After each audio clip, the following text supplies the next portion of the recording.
सबको मेरा नमस्कार। मेरा नाम प्रोमिला है।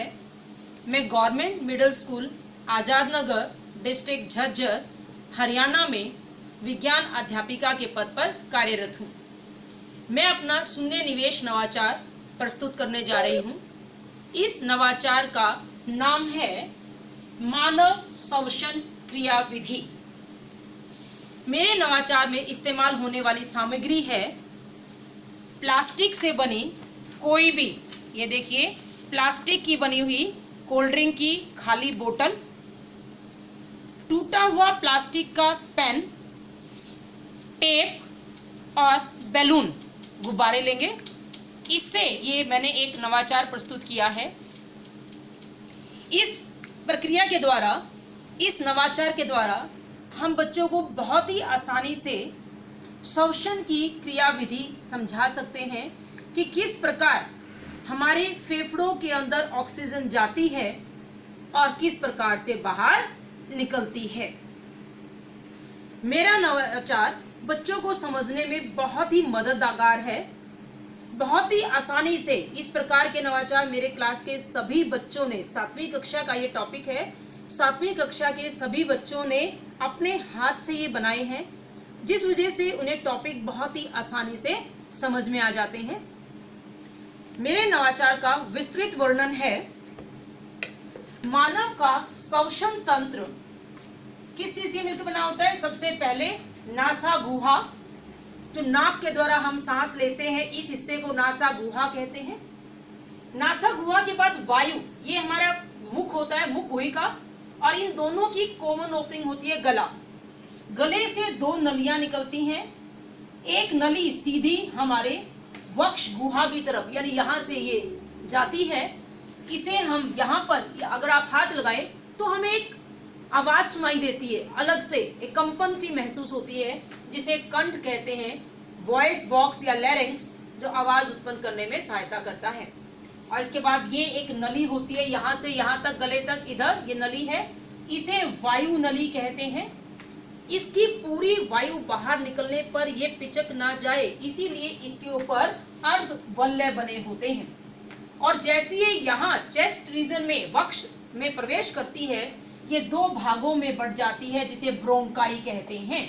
और ब्रोंकाई के साथ लाल भूरे रंग के बैग जैसी संरचना लटकी होती है, जिसे फेफड़े कहते हैं। और फेफड़ों के अंदर ये ब्रोंकाई ब्रोंकियोल में और ब्रोंकियोल गुब्बारे जैसी बड़ी बड़ी संरचनाओं में परिवर्तित हो जाते हैं।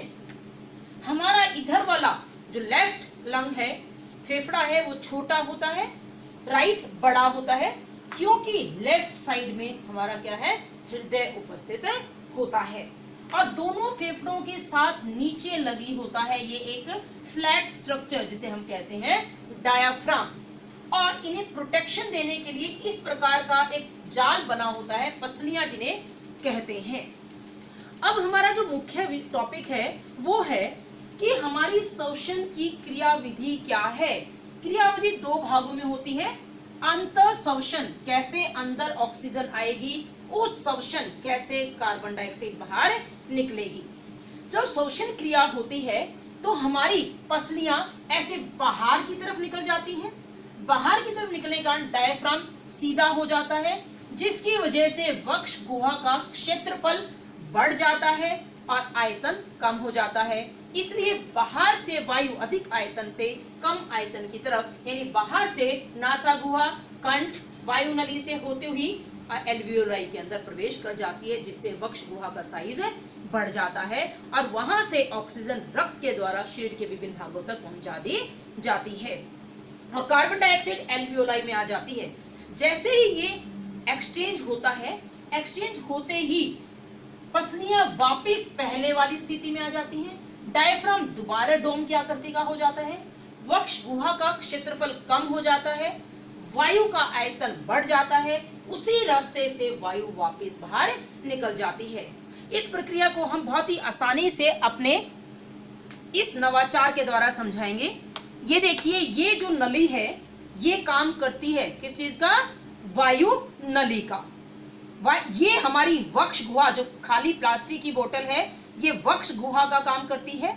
और वक्ष गुहा के अंदर इस बोतल को हमने व्हाइट ट्यूब में परिवर्तित कर दिया है जो ब्रोंकाई का काम करते हैं, और एल्वियोलाई की जगह हमने इसमें 2 बैलून लगा दिए हैं। ये आपको पिंक कलर में दिखाई दे रहे हैं, दोनों बैलून एल्वियोलाई का काम करेंगे। और नीचे बोतल को काट के हमने यहाँ पर बैलून का लगा दिया। ये देखिए ये बैलून है, गुब्बारे को काट के लगा दिया है जो डायफ्राम का काम करेगा। जब उच्च श्वसन क्रिया होती है तो डायफ्राम देखिए नीचे की तरफ आएगा। ये मैंने खींचा है इसे, डायफ्राम नीचे आ गया। ध्यान से देखेंगे, जैसे ही डायफ्राम नीचे आया क्षेत्रफल बढ़ा, हमारे बैलून फूल गए। ये देखिए, यानी वायु बाहर से अंदर प्रवेश करेगी। ये देखिए ये दोनों बैलून हमारे फूल गए, वायु अंदर आ गई। अब जैसे ही पसलियां और डायफ्राम वापस पहले वाली स्थिति में जाते हैं, ये देखिए मैंने इसे उंगली डाली, हमारा डायफ्राम ऊपर गया।